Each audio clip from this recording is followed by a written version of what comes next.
তাহলে এবার একটা ভেক্টর সাবট্রাকশনের অ্যাপ্লিকেশন। আমরা ভেক্টর এডিশন করেছিলাম, যখন ভেক্টর এডিশন করার সঙ্গে সঙ্গে একটা অ্যাপ্লিকেশন করিয়েছিলাম, that is swimmers paradox. Hope so দেখেছো সবাই। এবারে ভেক্টর সাবট্রাকশন করা হয়ে গেছে, ভেক্টর সাবট্রাকশনের সঙ্গে সঙ্গেই একটা অ্যাপ্লিকেশন করে নিতে হবে, তাই তো? অ্যাপ্লিকেশন মানে খুব কঠিন জিনিস নয়। ফিজিক্সের ক্ষেত্রে কোথায় কোথায় ওই ভেক্টর যোগ করেছো সেটা কিভাবে কোথায় অ্যাপ্লাই করবে, এখানে ভেক্টর বিয়োগ শিখেছো সেটা কোথায় অ্যাপ্লাই করবে সেটুকুনি একটু শিখে নিতে হবে। খুব সহজ জিনিস, একটু মন দিয়ে দেখো, সব বুঝতে পারবে। যে অ্যাপ্লিকেশনটা আমরা করব দ্যাট ইজ রেনম্যান প্রবলেম।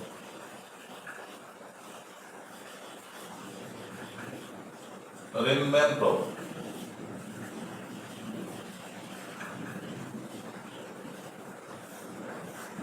মানে রেনম্যান বলে ভেবো না যে উমেনদের উপেক্ষা করলাম।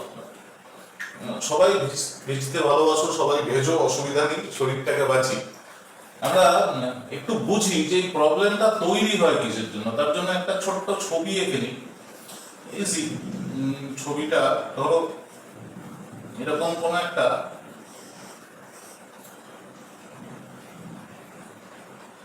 কোনো উমেনের ছবি এঁকে নিই, নাহলে মেয়েরা অলরেডি রাগ করে বসে আছো। মেনদের প্রবলেম শুধু নয়, এটা উমেনদেরও প্রবলেম, বা সবাই ফিল করতে পারবে, বিষয়টা বুঝতে পারবে। হোপসো ধরো এটা মাথাটা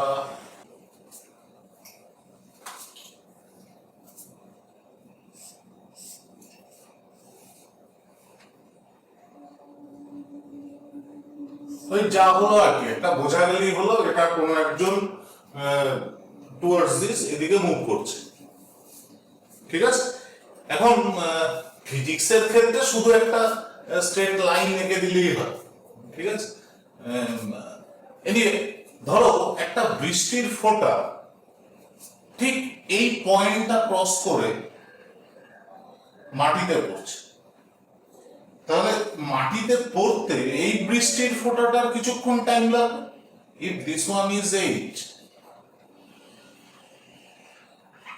দেন ইনস্ট্যান্টেনিয়াসলি এই ফোঁটাটা তো গ্রাউন্ডে এসে পৌঁছবে না। কখন পৌঁছবে? কি একদমই না।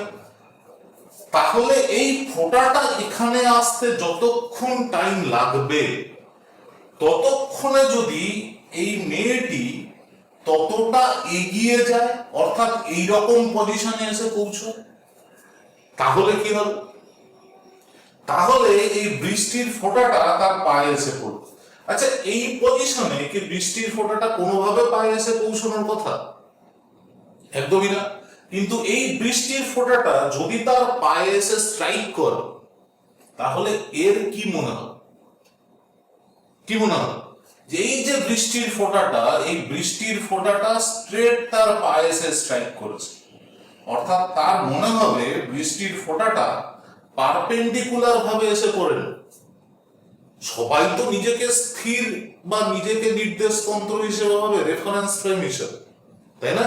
তাহলে তার রেসপেক্টে বা সে যখন তার সাপেক্ষে বৃষ্টিটাকে অ্যানালাইসিস করবে, তখন তার মনে হবে যে বৃষ্টির ফোঁটাটা ভার্টিক্যালি নিচে পড়েনি।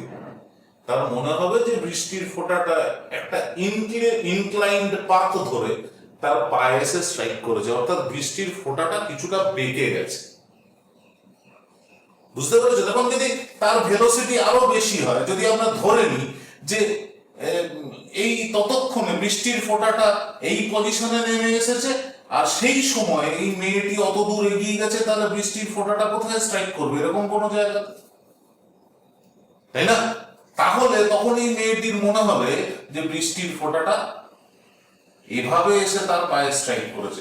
তার কারণ যখন এই পয়েন্টটা ক্রস করেছে, তখন তার বৃষ্টির ফোঁটাটাকে দেখতে পেয়েছে, এবং এই বৃষ্টির ফোঁটাটা যদি পায়ে এইরকম পজিশনে এসে স্ট্রাইক করে, তাহলে তার মনে হবে না যে বৃষ্টির ফোঁটাটা এখান থেকে এসে তার পায়ে স্ট্রাইক করেছে, অর্থাৎ বৃষ্টির ফোঁটাটা ভার্টিক্যালি পড়ছে না, বেঁকে যাচ্ছে, তাই না? এটাই সমস্যা। এই যে সমস্যাটা, এটাকে অ্যানালাইসিস করতে গেলে তোমার ভেক্টর সাবট্রাকশনের একটা ছোট্ট অ্যাপ্লিকেশন বুঝে নিতে হবে। দেখো এখানে টুয়ার্ডস দিস এদিকে কি কাজ করছিল? velocity of rain, and towards this it is velocity of observed light. আমি ধরে নিচ্ছি সেদিন কোনো বাতাস বইছে না, মানে অত রোমান্টিকতার জায়গা প্রথম থেকে দিলে চলবে না, পরে বাতাসকে ইনবিল্ড বা বাতাস আছে ধরে নিয়ে একই রকম ভাবে অ্যানালাইসিস করা যেতে পারে, আমি পরে বলে দেবো তোমাকে। তাহলে বিষয়টা কিরকম দাঁড়ায় যে তুমি এদিকে যাচ্ছিলে, it is you, and rain is falling in this direction. তুমি কি বের করবে? এটা বৃষ্টির প্রকৃত বেগ, real velocity of rain. This one is real velocity of you. তাহলে তুমি কি বের করবে? তোমার কাছে কি বৃষ্টির রিয়েল ভেলোসিটিটা দরকার, না তোমার কাছে বৃষ্টির অ্যাপারেন্ট ভেলোসিটিটা দরকার? It is apparent velocity. তার মানে বৃষ্টির ফোঁটাটা তোমার দিকে কিভাবে আসছে সেটা ম্যান্ডেটরি নয়, তোমার মনে হচ্ছে বৃষ্টির ফোঁটাটা তোমার দিকে কিভাবে আসছে। অর্থাৎ এখানে যেটা বের করতে হবে, that very factor is subtracted value of this two. কার রেসপেক্টে? রেন তো ডিটারমিন করছে না কার রেসপেক্টে তোমার ভেলোসিটি, তুমি ডিটারমিন করছো তোমার রেসপেক্টে রেনের velocity. So you must be subtracted from which? Rain. So here relative velocity of rain with respect to you, it is velocity of rain minus velocity of you. বোঝা গেছে? তাহলে এখানে তুমি কি করবে? তোমার সাপেক্ষে বৃষ্টির বেগ বের করা দুটো পদ্ধতি আমরা আগে শিখেছি। একটা পদ্ধতি হলো ট্রায়াঙ্গেল রুল, আরেকটা পদ্ধতি হলো প্যারালেলোগ্রাম রুল। আমরা ট্রায়াঙ্গেল রুল দিয়েও এটা বের করতে পারবো, প্যারালেলোগ্রাম রুল দিয়েও এটা বের করতে পারবো। দেখা যাক, ধরো তুমি এদিকে যাচ্ছিলে, বৃষ্টির ফোঁটা এদিকে ডিরেক্ট করেছে, আমাকে কি ডিটারমিন করতে হবে? Velocity of rain minus your velocity, তাই তো? That is velocity of rain plus negative of your velocity. Simple. That means এই যে ভেলোসিটিটা আছে সেটাকে জাস্ট রিভার্স করে দাও, it is velocity of you magnitudically but direction in opposite side. So if it is positive then it is negative. This is velocity of rain, real velocity. তোমাকে কি বের করতে হবে? r vector plus of minus v vector. So you have to take this resultant out. This one is r vector minus v vector. Simple. তাই তো? এর magnitude কত হবে? It is equals to root over r square plus v square minus 2rv cos theta, যদি এই অ্যাঙ্গেলটা theta হয়।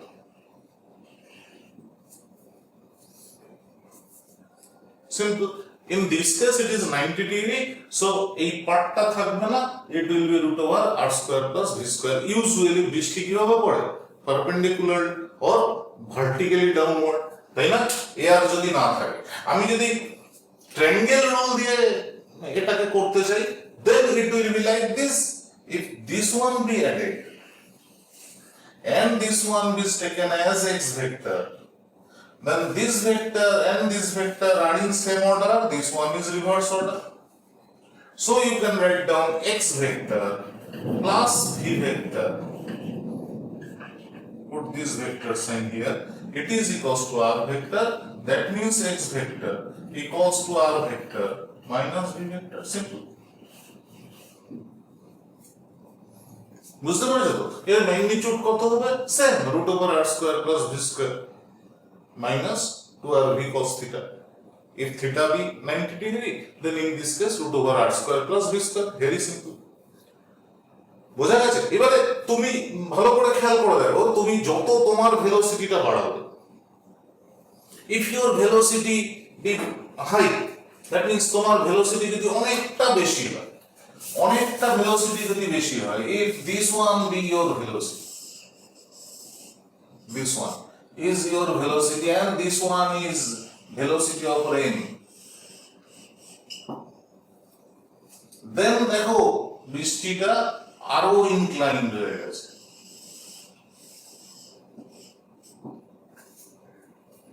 বুঝতে পেরেছো তো? তুমি আস্তে আস্তে হেঁটে যাচ্ছ, মাথায় ছাতা ধরে, দেখবে পা ভিজবে না। তুমি যদি একটু তাড়াহুড়ো করো, একটু জোরে যাও, তাহলে দেখবে আস্তে আস্তে পায়ের নিচ থেকে ভিজতে শুরু করেছে উপরের দিকে। আরো ভেলোসিটি বাড়িয়েছো, হাঁটু ভিজে গেছে, আরো জোরে যাচ্ছ, কোমর ভিজে গেছে। সাইকেলে চেপে যদি ছাতা মাথায় দিয়ে যাও, তাহলে ছাতা মাথায় দিলে তোমার শরীর ভিজবে। বুঝতে পারছো? ছাতাটাকে তো সামনে আনতে পারছো না, এটা তো অবস্ট্রাক্টেড হয়ে যাবে।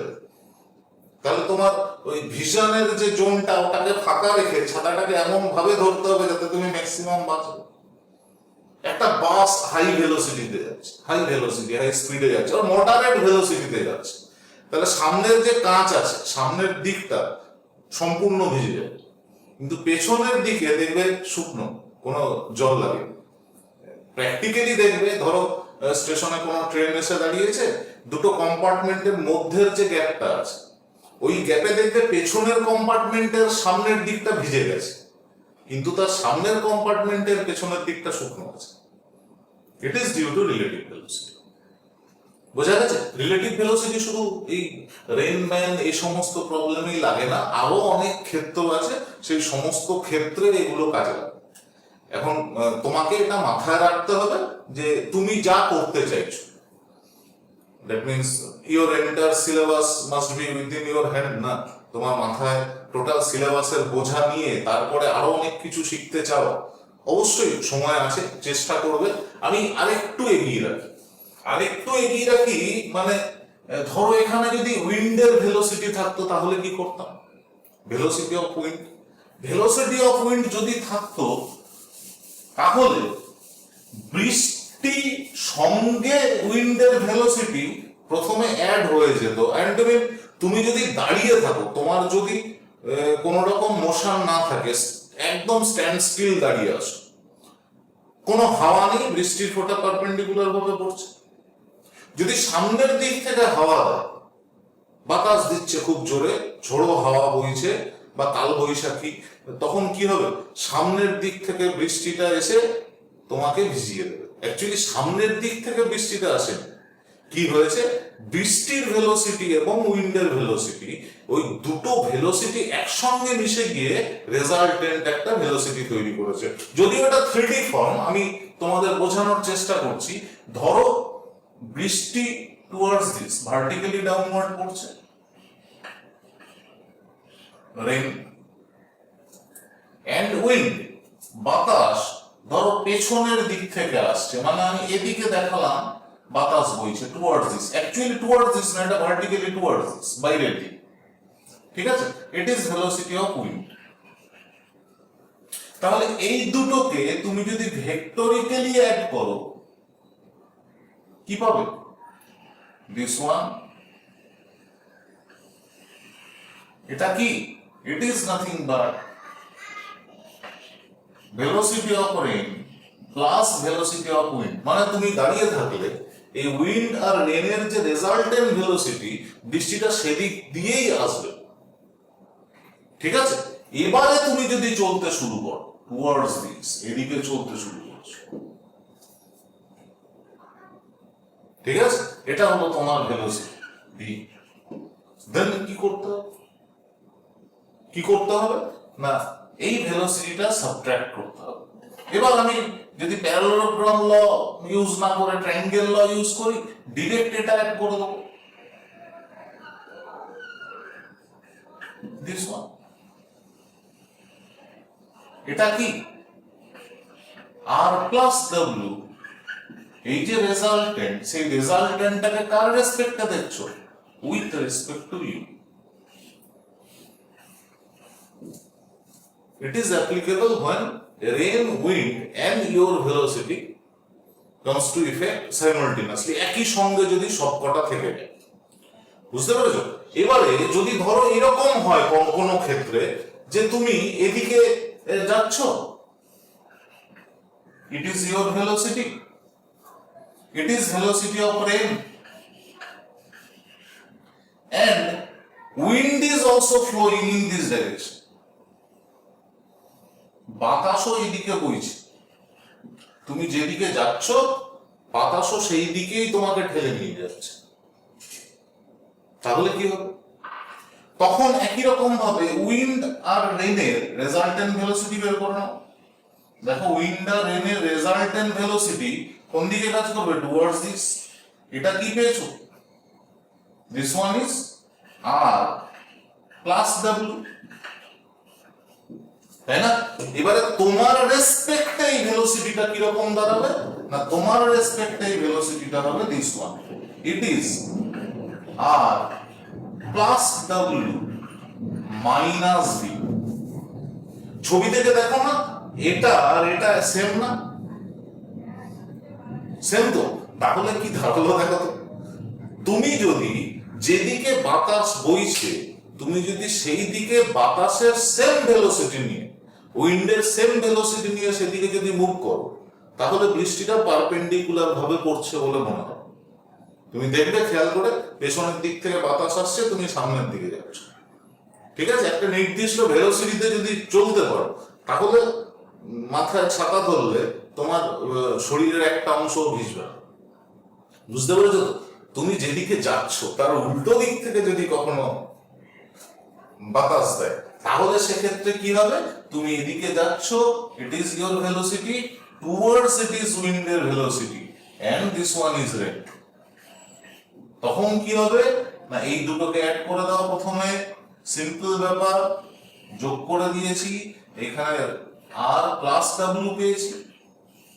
এটা কি রেজাল্টেন্ট ভেলোসিটি, মানে তুমি দাঁড়িয়ে থাকলে বৃষ্টিটা এইভাবেই আসতো বলে মনে হবে। এখন এটা যদি আমি অ্যাড করে দিই, তাহলে এটা কি হবে? আর প্লাস ডাব্লিউ মাইনাস ভি, অর্থাৎ তোমার রেসপেক্টে উইন্ডের জন্য বৃষ্টির ভেলোসিটি কিরকম মনে হচ্ছে। বুঝতে পেরেছো তো? যদি একই লাইনে উইন্ড আর ভেলোসিটি থাকে, তাহলে এটা 2D ফ্রেমে থাকবে, এগুলো 2D ফ্রেম, ঠিক আছে? এটা 3D ফ্রেম, অর্থাৎ উইন্ডের ভেলোসিটি উত্তর থেকে দক্ষিণের দিকে যাচ্ছে, টুয়ার্ডস সাউথ, আর you are moving towards east. বুঝতে পেরেছো তো? Rain is falling vertically downward, তাহলে তুমি এক্স অ্যাক্সিস, ওয়াই অ্যাক্সিস এবং জেড অ্যাক্সিস তিনটেকে কনসিডার করতে হবে তো, ঠিক আছে? But it is application of relative velocity, মানে বেসিক্যালি যতক্ষণ না উইন্ড তুমি মাথায় আনছো ততক্ষণ পর্যন্ত কেবলমাত্র রিলেটিভ ভেলোসিটি দিয়েই হয়ে যাবে। যখন উইন্ড আনবে তখন ভেক্টর অ্যাডিশনও কাজে লাগবে, ভেক্টর সাবট্রাকশনও কাজে লাগবে, এবং তার ফর্মুলাগুলো তোমরা আগে থেকে দেখে রেখেছো, ঠিক আছে? এবার একটু প্র্যাকটিস, কিছু অঙ্ক করা। অঙ্কগুলো করতে করতে যেখানে সমস্যা হবে বা থিওরিটিক্যাল পার্ট যেটুকুনি তোমাদের বললাম, এখানে যে সমস্ত জায়গাতে সমস্যা হবে সেগুলো আমাকে বলতে হবে, আমরা সেগুলো নিয়ে ডিসকাস করব, কাজ শেষ, ঠিক আছে? নেক্সট আমরা যেটা করব সেটা ভেক্টরকে আরো অন্যভাবে অ্যানালাইসিস করা যায় কিনা, মানে এই অ্যাডিশন, সাবট্রাকশন, মাল্টিপ্লিকেশনটা অবশ্যই শিখতে হবে। তার জন্য ভেক্টরকে কিভাবে আমরা বিশ্লেষণ করবো, মানে ভেক্টর যোগের আগে ভেক্টরটাকে কিভাবে ভেঙে নিতে হবে সেই বিষয়গুলো শিখবো। ব্যাস, সহজ। ভেক্টরটা তৈরি হয়ে গেল মানে তোমাদের মাথায় রাখবে যে আমার মেকানিক্সের আসল জায়গাটা ক্লিয়ার হয়ে থাকলো। দো ভেক্টর ফিজিক্সের টপিকস নয়, এটা ম্যাথমেটিক্স, ঠিক আছে? চেষ্টা করো, অবশ্যই করো।